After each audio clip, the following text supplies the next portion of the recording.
দুই নাম্বার আল্লাহ বলছেন ফাজকুরুনি আযকুরকুম, তোরা আমি আল্লাহ আমাকে স্মরণ কর, আমি আল্লাহ তোকে স্মরণ করবো। জোরে বলবে না? তিন নাম্বার আল্লাহ বলছেন লা ইন শাকারতুম লা আযীদান্নাকুম, তোমরা আমি আল্লাহ আমার নিয়ামতের শুকরিয়া আদায় করো। আল্লাহ নবী একজন সাহাবী ছিলেন, নাম আব্দুর রহমান বিন আউফ, যিনি ছিলেন 10 জন জান্নাতীর একজন। জোরে বলা গেল না? 10 জনের একজন নবীর আদর্শ দেখলেন, ঈমানের কালমা পড়ে মুসলমান হয়ে গেলেন। জোরে বলবে না? এখন মুসলমান হয়েছে, সাহাবাদের উপর অত্যাচার হয়েছিল না হয়নি? কম না বেশি? অনেক বেশি। চিন্তা চিন্তা সাহাবাগুলোকে খাজুর গাছের চাটার মধ্যে ঘুরিয়ে আগুন লাগিয়ে দিত। বলে মা ত্যাগ করবি কিনা? সাহাবারা বলে আল্লাহর কসম জান চলে যায়, তথাপিও খোদার কসম মুস্তাফার ফলে মা ছাড়বো না। জোরে বলে। নবীর এক সাহাবী ছিলেন, নাম ইসলাম গ্রহণের পূর্বে নাম ছিল আব্দুল উজ্জা। ইসলাম গ্রহণের পূর্বে, ইসলাম গ্রহণের পরে নবী নাম রাখলেন আব্দুল্লাহ। চাচার কাছে লালন হয়েছে, বাপ ইন্তেকাল হয়ে গেছে। চাচা জিজ্ঞেস করছে, ভাতিজা শুনলাম নাকি তুমি নবীর হাতে হাত দিয়ে কলেমা পড়েছো? ভাতিজা জবাব দিয়েছে, দেখবেন আপনারা তো সব অনেকে সেলাই কাজ করেন না, এলাকার মানুষ নাকি না? সেলাই কাজ করেন, হাওড়া জেলার বেশি মানুষ বলেন সারা আপনি কাজ করেছেন, জেনে রাখবেন যে মালিকের আন্ডারে কাজ করেন, মালিকের মুখের উপরে কথা বলতে পারবেন, খালি চাকরি থেকে খালাস, নাকি না?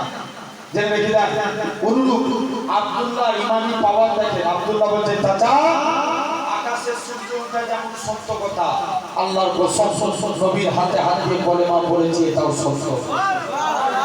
আরো জোরে বলা গেল না? চাচা বলছে, ভাতিজা তোমাকে আমি অনেক বিষয় সম্পত্তি দিয়েছি, দিয়ে দেন আপনার সম্পত্তি।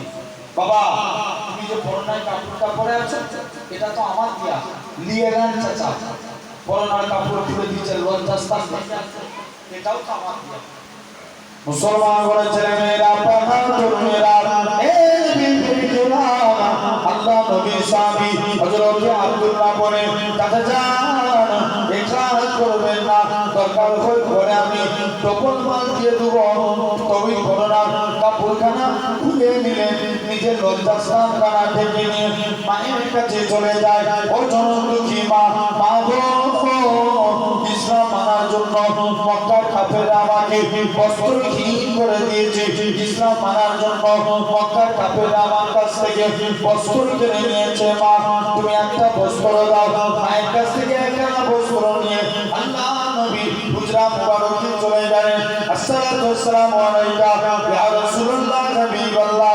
ও যুবকেরা, আল্লাহ নবী সালামের উত্তর খানা দিলেন, ও বাবা আব্দুল্লাহ কি জন্য তুমি সালাম দাও? ইয়া রাসূলুল্লাহ হাবিবাল্লাহ, ইসলাম মানার জন্য মক্কার কাফেররা আমাকে বস্ত্রহীন করে দিয়েছে। আল্লাহ নবী বলে, ও বাবা আব্দুল্লাহ কেঁদো না বাবা, কেঁদো না। মক্কার মানুষরা তোমাকে বস্ত্রহীন করতে পারে, আমার আল্লাহ তোমাকে বস্ত্রওয়ালা করে দিবে।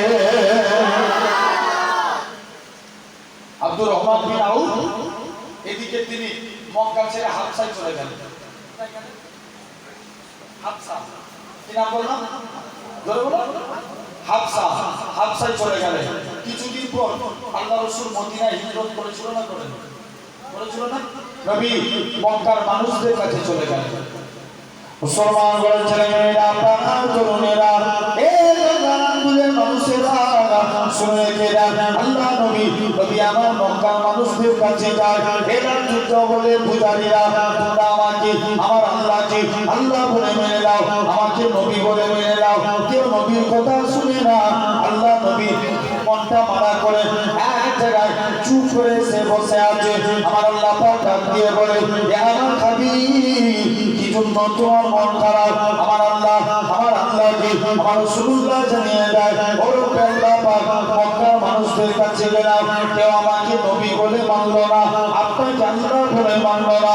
আমার আল্লাহ জানিয়ে দেয়, হে আমার হাবিব কেউ আল্লাহকে নবী বলে মানলো না মানলো, এটা আমি আল্লাহ আমার কোনো যায় আসে না, কেন আমি আল্লাহ আপনাকে নবী বলে মেনে নিয়েছি।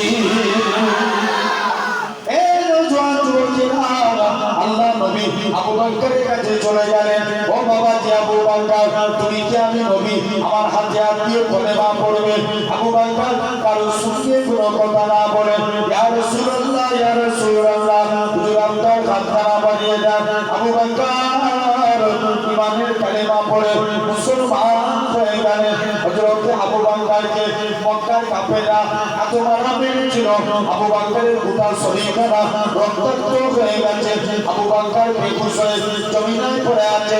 হে দুনিয়ার মানুষেরা, আমি মনে করি দুনিয়ার মানুষের মহব্বত যদি একদিকের পাল্লায় রাখা হয়, আবু বকরের মহব্বতের পাল্লা ভারী হয়ে যাবে। আবু বকরকে এত মারা মেরেছে, গোটা শরীরখানা রক্তাক্ত হয়ে বেহুশ হয়ে পড়ে আছে। আবু বকর কারোর সঙ্গে কোনো কথা বলে না। আবু বকর কথা না বলে সারাদিন বেহুশ হয়ে পড়ে আছে। সন্ধ্যার টাইমে আবু বকরের হুঁশ ফিরেছে। মাকে ডেকে বলে, ও জননী মা, মা গো, আমার নবী কেমন আছে? এরা খুব ভালো যে আবু বকরের চলাফেরা করার ক্ষমতা ছিল না। মায়ের কাঁধের উপরে ভর দিয়ে আল্লাহ নবী হুজরা মুবারকে চলে গেলেন। ইয়া রাসূলুল্লাহ ইয়া রাসূলুল্লাহ, আল্লাহ নবীকে দেখার সাথে সাথে যে আবু বকরের চলাফেরা করার ক্ষমতা ছিল না, আমার রাসূলুল্লাহকে দেখার সাথে সাথে আবু বকরের শরীরে ক্ষুধা থেকে জ্বালা যন্ত্রণা থেকে আমার আল্লাহ পাক নিবারণ করিয়ে দিয়েছে। শুধু তাই নয়, আবু বকরের কথা বলি তাই আপনাদেরও বলে যান, মানুষেরা শুনে রেখে দাও, তুমি আমিও নবী নবী নবী নবী করবো। আবু বকর নবী নবী করে যাচ্ছে, আল্লাহ নবী নবী করেছে, ফারিস্তারা নবী নবী করেছে, ফুল মেহমান নবী নবী করেছে। এরা খুব ভাবে হযরত আবু বকর নবী নবী করেছে, হযরত ওমর নবী নবী করেছে, হযরত উসমান নবী নবী করেছে, হযরত আলী নবী নবী করেছে, হযরত খাব্বাব নবী নবী করেছে, হযরত আমির হামজা নবী নবী করেছে, হযরত বিলাল নবী নবী করেছে, হযরত আব্দুল্লাহ ইবনে মাসউদ নবী নবী করেছে, সাবিরা নবী নবী করেছে।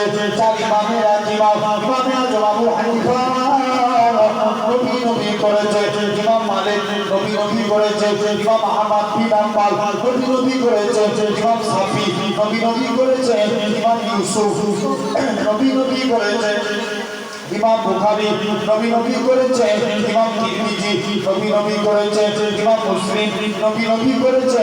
এদিকে দেখেন হযরত সুফিয়ান সাউরি নবী নবী করেছে, হযরত উসমান হারুনি নবী নবী করেছে, হযরত হাজার আসকালানি নবী নবী করেছে।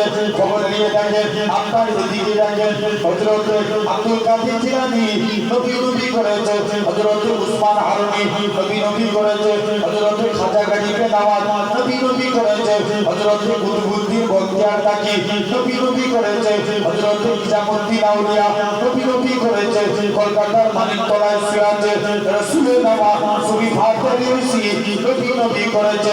আপনার আমার বিমর্ষে মুজাদ্দিদুস জামান নবী নবী করেছে।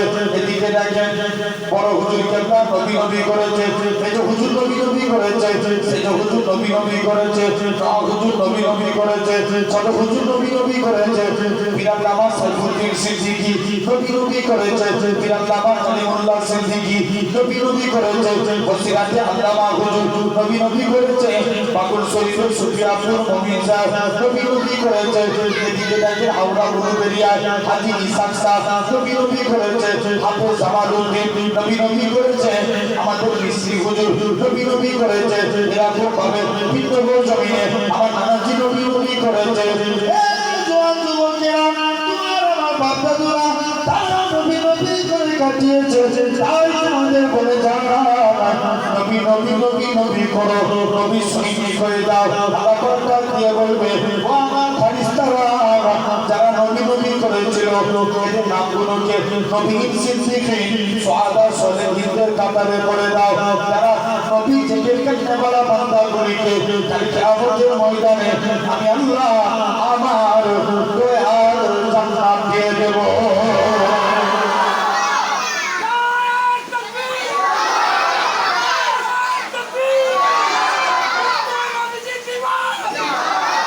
মুসলমান করে ছেলে মেয়েরা, আপনার জনমেরা, সে আবু বকর যে কদিন আগে মক্কা শরীফ থেকে ফিরে আসলাম, যে একটা পাহাড়ে উঠেছিলাম, যে পাহাড়টার নাম হলো জাবলে সুর, 3000 ফুট উঁচু, থেকে 3500 ফুট। এখন তো অনেক উন্নত যুগ হয়ে গেছে, পাহাড়ের উপরে আপনার কি বলে পাথর কেটে সিঁড়ি তৈরি করে দিয়েছে। নবীর জামানায় তো কোনো সিঁড়ি থাকে না, 3000 ফুট উঁচু। আবু বকর মনে করে আল্লাহ পাক আমার নবী কেমন করে কষ্ট করে উঠবে। এই জোয়ান যুবকেরা, আল্লাহ নবীর সাহাবী হযরত আবু বকর আল্লাহ নবীকে দুটো কাঁধের উপরে তুলে 3000 ফুট ওই জাবলে সুর পর্বতে উঠেছিলেন। আল্লাহ নবীর সাহাবী হযরত আবু বকরের কথা বলি, আবু বকরের কথা বলি, আল্লাহ নবী আগে যায়, হযরত আবু বকর আল্লাহ নবী পিছু পিছু যায়, মাঝে মাঝে সামনে সামনে যায়, ডান দিকে যায়, বাম দিকে যায়। আল্লাহ নবী বলে, ও বাবা জি আবু বকর, তুমি কেন এরকম কাজ করো? হযরত আবু বকর বলেছিলেন, ইয়া রাসূলুল্লাহ, হাবিবাল্লাহ, হুজুর আপনাকে আমি বড় মহব্বত করি, আপনাকে আমি বড় ভালোবাসি। আপনার চতুর্দিকে দুশমন, কেউ যদি আপনাকে লক্ষ্য করে তীর ছুঁড়ে ছুঁড়ে মেরে দেয়, আমি আবু বকর আমি মারা যাব, এতে কোনো যায় আসে না। আমি আবু বকর আমার গোটা শরীরটাকে আপনার ঢাল বানাবার জন্য। যুবকেরা, আল্লাহ নবী কবি আমার মদিনায় চলে গেলেন। মদিনার যুবকেরা, আল্লাহ নবীকে মদিনার যুবকেরা সেদিন তারা খাজুর গাছের উপরে উঠেছিল, সেদিন তারা বলেছিল তারা বাদুর আলাইনা ইনসানিয়াত বিদায়ী ওয়াজাবা শুকরু আলাইনা মাদাহা লিল্লাহি দায়ী। ও যুবকেরা, আল্লাহ নবীকে মদিনার মানুষেরা গোল করে ঘেরাও করে নিল। আল্লাহ নবী বলে, এ মদিনার মানুষেরা, তোমরা আমি নবী আমাকে কতটা ভালোবাসবে? মদিনার যুবকেরা, মদিনার তরুণেরা বলেছিল, ওগো নবী মনে কষ্ট দিবেন না, যতক্ষণ আমাদের শরীরে চাঁদটুকু বেঁচে থাকবে আপনার ক্ষতি হতে দেব না।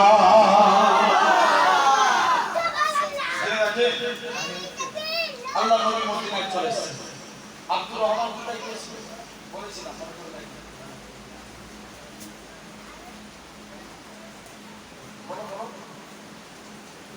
এই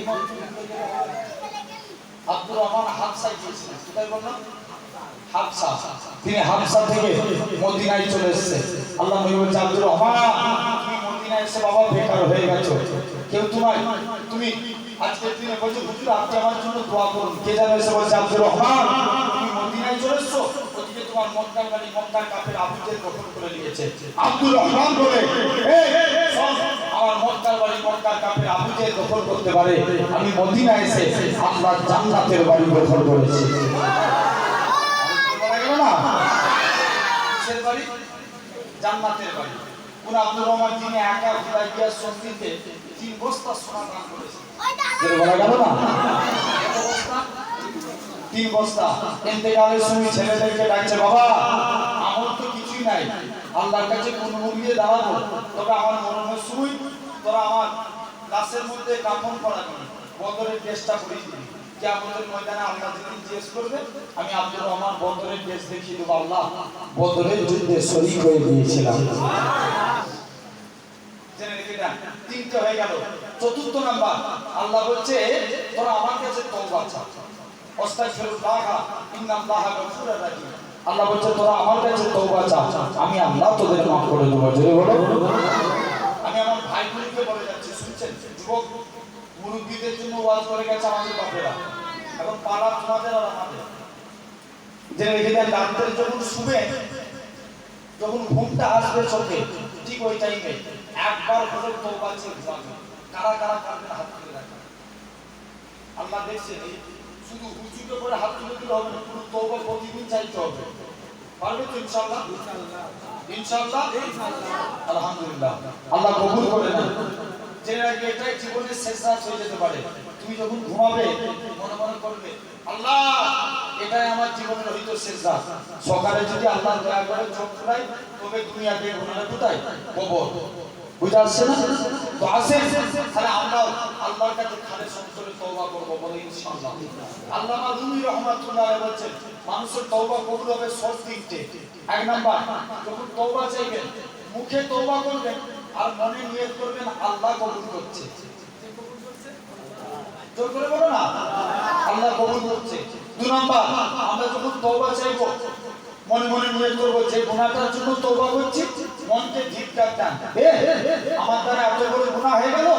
আর তিন নাম্বার, যখন আপনি তওবা চাইবেন, আল্লাহর কোরআন বলে ইয়া আইয়ুহাল্লাযীনা আমানু তুবু ইলাল্লাহি তাওবাতান নসুহা, कि ना भी गुनाह किया बंदे मेरे पास तौबा कर, मैं अल्लाह तुम्हारे पूरा जिंदगी गुनाह माफ कर देंगे। জোরে বলে আসেন, তাহলে এই চারটি বিষয় নিয়ে বললাম। আসেন আমরা নবীকে ভালোবাসতে চাই, হ্যাঁ কি না? যেহেতু এটা ঈদে মিলাদুন নবী জলসা, হ্যাঁ কি না? জোর করে বলো, নবীর আলোচনা হবে বলে ইনশাআল্লাহ। কারা কারা নবীকে ভালোবাসতে চাই একবার হাত তুলে দেখান। একটা হাত না, দুটো হাত নবীর জন্য জোর বড় করে তুলে রাখে। তকবীর দেন না রে, একটা তকবীর শিখাচ্ছি আমি আর জুনাইদ ভাই, গোটা পশ্চিম বাংলায়। আমি বলি যেখানে আল্লাহর নাম সেখানে নবীর নাম, হ্যাঁ কি না? তাহলে নারে তকবীর হলো আল্লাহর তকবীর। আমি বলি নারে মুস্তাফা, আপনারা বলেন মারহাবা মারহাবা। জোর করে দেন দেখি নারে মুস্তাফা, আবার ফোন দিয়ে বলেন নারে মুস্তাফা, নারে তাকবীর। আলহামদুলিল্লাহ ভাই, এই হাত তুললে কি নবীর ভালোবাসা হয়ে যায়? জোর করে বলো, আওয়াজ দেন না একটু ভাই। হাত তুললে কি নবীর ভালোবাসা হয়? হয় না। নবীকে ভালোবাসতে গেলে নবীর সুন্নাতকে ভালোবাসতে হবে। কাকে? সুন্নাতকে। নবী বলেছেন মারহাবা সুন্নতি, যে আমার সুন্নতকে ভালোবাসতো, আকাদ আহাব্বানি, সে আমি নবী আমাকে ভালোবাসলো, ওমান আহাব্বানি, যে আমাকে ভালোবাসলো, কান আমাই ফিল জান্নাত, আমি রাসূল কথা দিলাম তাকে জান্নাতে না নিয়ে যে আমি নবী আল্লাহর জান্নাতে যাব না। জোরে বলো, আরে জোরে বলা গেল না? আচ্ছা, দিনে যদি একটা সুন্নত মানে বছরে কটা মানা হবে? 365 দিন ছেড়ে যান, মাসে একটা মানে ফলাফল উত্তর দেন। মাসে একটা মানবেন, বছরে 12টা, মাসে একটা করে মানবো। এই দাড়ি কার সুন্নাত? জোর করে বলো, নবীর সুন্নাত। শিখ ধর্মের একজন নেতা আছে গুরু নানক, নানক যে বলেছিল তোমরা যারা আমার অনুসারী হবে মাথায় পাগড়ি মুখে দাড়ি রাখবে। শিখ পাঞ্জাবি যত বলে, ভারতের একটা বর্তমান বলা ক্রিকেটার টি-20 বিশ্বকাপে চান্স পেয়েছিল হরদীপ সিং, দেখেন তারও মাথায় পাগড়ি মুখে দাড়ি, তারা তাদের নেতার অনুসরণ করে। তাহলে আমরা যদি দাড়ি রেখে কবরে যাই আল্লাহর ফারিস্তারা দেখলেই চিনবে এটা গোলামে মুস্তাফা। জোরে বলো, একজন এত ভাই বসে আছে, এর মধ্যে থেকে একজন হাত তুলে বলেন যে আমি আর কোনোদিন দাড়ি কাটবো না। ভালোবাসেন, দুটো হাত তুলে দেখিয়ে দিলেন। যারা দাঁড়িয়ে দাঁড়িয়ে হাত তুলছে তুমি দাঁড়িয়ে রাখবে কি না? কি নাম কি? নাম কি? মুমিন ভাই, আব্দুল মুমিন ভাই, মাশাআল্লাহ।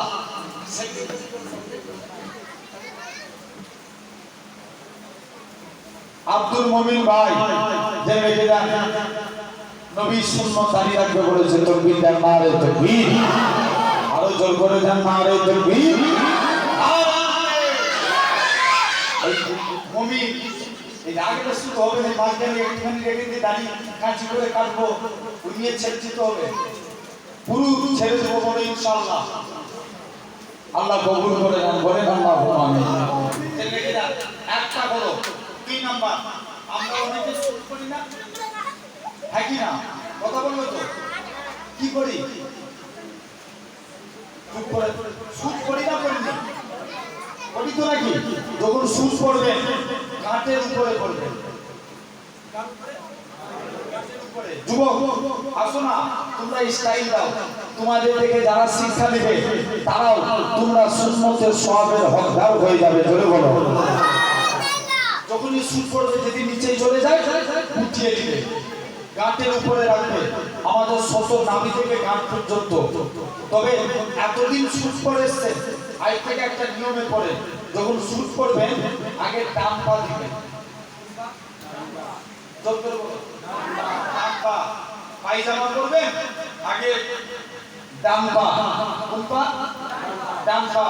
জামা পরবেন আগে ডান হাত, গেঞ্জি পরবেন ডান হাত, কাউকে কিছু দিবেন ডান হাত। মায়েরা যারা ওয়াজ শুনছেন জামা পরবেন ডান হাত, পায়জামা পরবেন ডান পা, জুতো পরবেন ডান পা। এই ডান ডান ডান কিয়ামতের দিন আল্লাহ বলবে তোরা যারা ডান পন্থী আছিস এগিয়ে আয়। বান্দা জিজ্ঞেস করবে কেন আল্লাহ?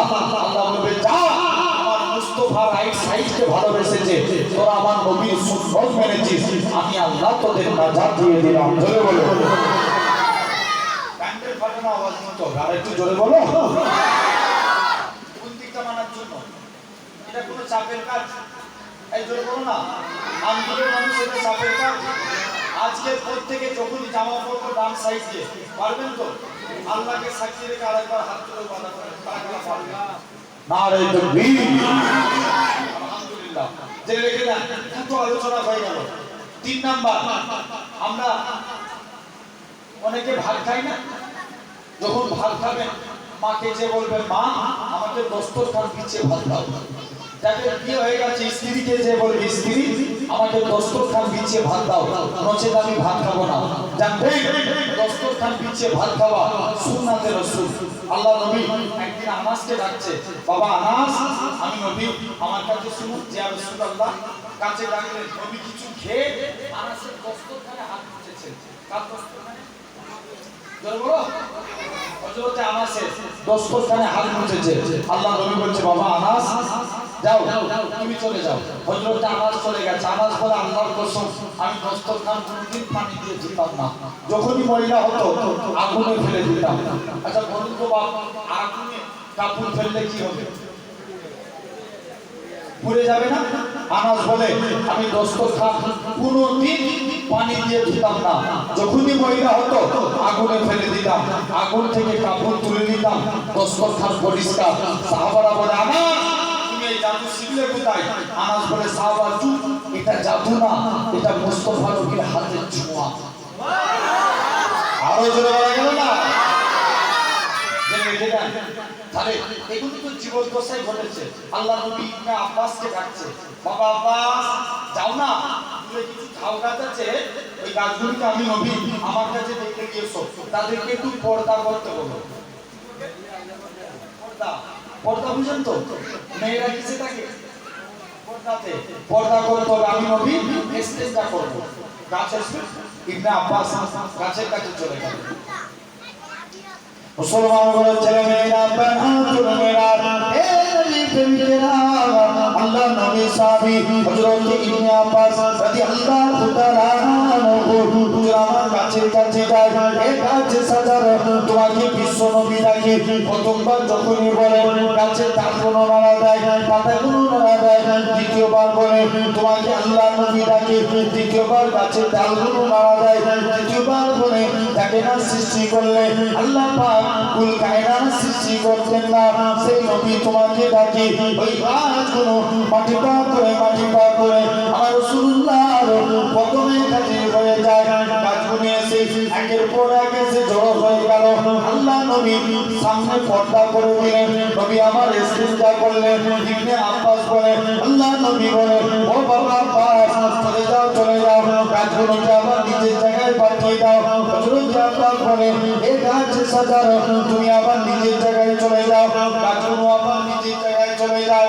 ও যুবকেরা, ও দুনিয়ার মানুষেরা, ইবনে আব্বাস বলে আমি মনে মনে করি আল্লাহ নবী যে জায়গায় ইস্তেঞ্জা করেছে ওই জায়গাতে কি ঘটেছে দেখবো। আল্লাহর কসম আমি ইবনে আব্বাস দেখি ওই জায়গাতে মুসলিম আম্বরের থেকেও বেশি খুশবু চালু হয়ে গেছে। নবী যে জায়গায় ইস্তেঞ্জা করেছে এখান থেকে একটা হাদিস থেকে শিক্ষা পেলাম। বলতো কি শিক্ষা পেলাম? আমরা তো রাস্তাঘাটে যাই না, জোর করে বলবে তো ভাই, যা হয়তো নাকি যখন যাবে রাস্তায় এক্সচেঞ্জার প্রয়োজন হয় না, হয় না হয়, তখন কি করবে? এই যে নবী বললেন পর্দা করা, গাছগুলোকে ডেকে নবী পর্দা করে এক্সচেঞ্জার করলেন। আমরাও দেখবো যে জায়গাতে ঝড়ঝাড় আছে ওই দিকটা মুখ করে, সামনের দিকটা খোলা করবো না, ওই যেখানে গাছপালা বা কিছু আড়াল আছে ওরকম দেখে এক্সচেঞ্জার করবো। এটা মানা নবীর সুন্নাত। জোরে বলে এগুলো তো জীবন দশাই ঘটেছে। মদিনা মুনাওয়ারা এক ইমাম যিনার নাম ছিল আসেম রাহমাতুল্লাহ আলাইহি, আসেম খুব সুন্দর কারি সাহেব ছিলেন, আল্লাহর কোরআন তেলাওয়াত করতেন। সত্যিকারেরই দেখবেন মক্কা মদিনায় দুই জায়গায় ইমাম এত সুন্দর তেলাওয়াত করে। আমি এই রিসের মাত্র 2 সপ্তাহ আগে পেয়েছি মদিনা শরীফ থেকে। আপনার মদিনা শরীফে ইমাম সাহেব যখন ফজরের জামাত কোরআন তেলাওয়াত করছেন, যেন মনে হয় আল্লাহর কোরআন নাযিল হচ্ছে। বললেন না সুবহানাল্লাহ। এত সুন্দর কণ্ঠ আল্লাহ তাদের দিয়েছে তেলাওয়াতের দিক দিয়ে। জেনে রেখে দেন হযরত আসেফ অনেকদিন আগেকার জামানায় আসেফ বলে একজন মদিনার মসজিদে নববী ইমাম সাহেব ছিলেন। তিনি খুব সুন্দর কোরআন তেলাওয়াত করতেন। একদিন সকালবেলায় উঠে মানুষদের সঙ্গে কথা বলছে, মুখ দিয়ে খুশবু বার হচ্ছে। আলোচনা করা গেল না? আচ্ছা, আমরা যদি জামতম না করি, ব্রাশ না করি, দেখবেন এই মেসওয়াক না করি, আমাদের মুখ দিয়ে কি বার হবে? কথা বলে না, দুর্গন্ধ বার হবে না? আসেফের মুখ দিয়ে খুশবু বার হচ্ছে।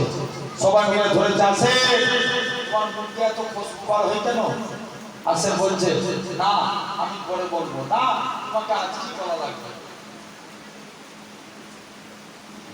মুসলমান বলে ছেলেমেয়েরা, তরুণেরা, হযরত আসেফ বলে, ও বাবা মুরিদেরা, আমি আসেফ একদিন ঘুমিয়ে আছি, হঠাৎ করে দেখি আল্লাহর নবী দিন দুনিয়া বাদশাহ হাবিবুল্লাহকে জনাবে মুহাম্মদুর রাসূলুল্লাহ সাল্লাল্লাহু আলাইহি সাল্লাম আমি আসেফের বাড়িতে চলে আসলেন।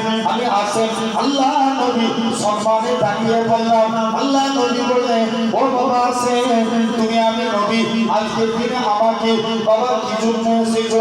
ইয়া রাসূলুল্লাহ, নবী বললাম। আল্লাহ নবী বলে, ও বাবা আসেফ, তুমি আমি নবী আমাকে কোরআন পড়ে শোনাও। হযরত আসেফ বলে, ও যুবকরা, আল্লাহ নবীকে আল্লাহ নবীর সামনে দাঁড়িয়ে দাঁড়িয়ে দাঁড়িয়ে দাঁড়িয়ে আমি আসেফ আল্লাহর কোরআন তেলাওয়াত করি। কোরআন তেলাওয়াত করা কমপ্লিট হয়ে গেল। আল্লাহ নবী জোর করে কাঁদে, বাবা আসেফ, তুমি আমি নবী আমাকে কোরআন শুনিয়ে আমি নবী আমার অন্তরকে ভরিয়ে দিয়েছো বাবা, আমি নবী আমার দিলকে খুশি করে দিয়েছো। ও বাবা আসেফ, তুমি একটু জীববাদনা পার করো। হযরত আসেফ জীববাদনা পার করতে আল্লাহ নবী একটুখানি থুতু লাগিয়ে দিলেন। হযরত আসেফ বলে, আল্লাহর কসম, নবী থুতু লাগিয়েছে রাতে, স্বপ্নে দেখেছি, সকালবেলা উঠে দেখি আমি আসেফের মুখ থেকে আমার আল্লাহ পাক খুশবু চালু করে দিয়েছে।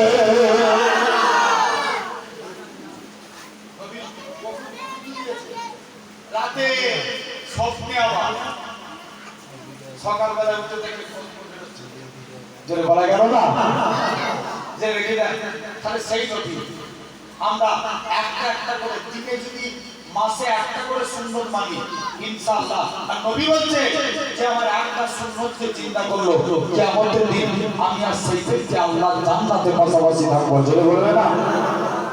দেখবেন হাওড়া জেলায় আমি 12 তারিখে মনে থেকে জলসা ছিল বাগনা, তো বিশ্বনাথ থেকে দুটো করে শেষ রাস্তা থেকে দুটো চারটে আপনার একটু প্রোগ্রাম হয় না, ওই বাগনান থেকে সরি বাগনান বলছি বাউলিয়া আছে না, খুব বেশি দূর নয়, ওই বাউলিয়াতে প্রোগ্রাম ছিল। তো এই মেন রোডটা দিয়ে যাচ্ছে, হাইওয়ের উপর দিয়ে দেখছি ছেলেরা সব ওই দোকানটা একটা আছে না, প্লাকার্ড ঝুলিয়ে বাইকের কান মুলছে আর দৌড়াচ্ছে, ভাবছে বিরাট নবীর মহব্বত করছি। জেনে আমার ভাইরা আপনারা আসেন না, আমিও তো যুবক, তোমাদেরকে বলে যাই, তোমরা আগামী বছর থেকে নিয়ত করো ছোট্ট ছোট্ট এরকম হাদিস হাই রোডের সাইডে সাইডে যে মেরে দাও পতাকা করে, কোনটি গাছের শুনে দাও। এই আন্দুলার হুগলি সেতু এই রোডটা আছে না, এই রোডের সাইডে গাছে পতাকা মেরে দাও। কি দাঁড়িয়ে রাখা নবীর সুন্নাত, শাহজাদ আগুন থেকে ডান হাতে শাহজাদ আগুন থেকে রক্কাটা নবীর সুন্নাত, ভাত খাওয়ার পরে দস্তরখান বিছিয়ে ভাত খাওয়া নবীর সুন্নাত। এরকম ভাবে একটা একটা করে ছোট ছোট হাদিস তোমরা লিখবেন মুহাম্মদ সাল্লাল্লাহু আলাইহি ওয়াসাল্লাম সাইনবোর্ড টাঙিয়ে দেন। যতজন মানুষ ওই রাস্তা দিয়ে হেঁটে হেঁটে যাবে ওইটা পড়তে পড়তে যাবে, একজন যদি সুন্নত মেনে নেয় তুমি সুন্নতের সওয়াবের হকদার হয়ে যাবে। জোরে বলো, বুঝতে পারছো না কি বললাম? আমরা স্লোগান দিই না একটা, বিশ্ব নবীর বাণী দিকে দিকে ছড়িয়ে দাও, কথা বলবে তো? বলো বলো না, বিশ্ব নবীর বাণী দিকে দিকে ছড়িয়ে দাও। কেমন করে ছড়াবে? যে বাচ্চা দিয়ে ঘুরলেন যে রেখে দেন না, তুমি ছোট ছোট হাদিসগুলিকে লিখে যুবক দায়িত্ব সহকারে কাজ করো। আসো না, আমরা তো সবাই যুবক, সুস্থ সমাজ গড়ে তুলি। আসে আগামীতে আমাদের পরবর্তী জেনারেশন গুলিকে মুস্তাফার সুন্নাত শিখাই। ধরে বলে নবী বলছে যে আমার একটা সুন্নাতকে চিন্তা করলো সে 100টা শহীদের মর্যাদা পেয়ে গেল। আরো জোরে বলা গেল না? বলুন তো বাপ, আরবের একটা সিস্টেম ছিল, আরবের একটা সিস্টেম ছিল, বিধবা নারীরা কেউ গায়ে আতর মানতে পারত না। কথা বলে নে টুপি দাও তো দেখি, আর একটু মানুষ চালাক না, চালাক না, মসজিদে বসে বসে শুধু আল্লাহ আল্লাহ জিকির করছে। হুজুর বলছে হ্যাঁ গো চাচা, তুমি যে জিকির করো তোমার সংসার চলে কি করে?